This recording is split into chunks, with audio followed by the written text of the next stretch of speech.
How to share Dropbox folder with someone. First of all, launch the Dropbox application on your device.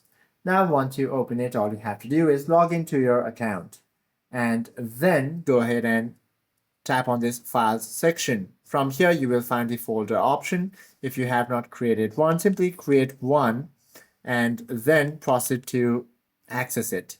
Once you open the file itself, you will find the share option at the top. Go ahead and tap on this. Now, you can also find an option to set the permissions and actions regarding the members.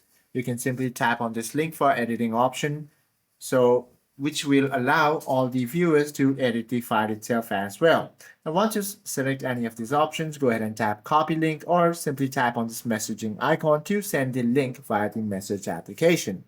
You can also set the expiration date as well as password. Hope this video helps you out a lot. If you have any questions or queries, do comment down below.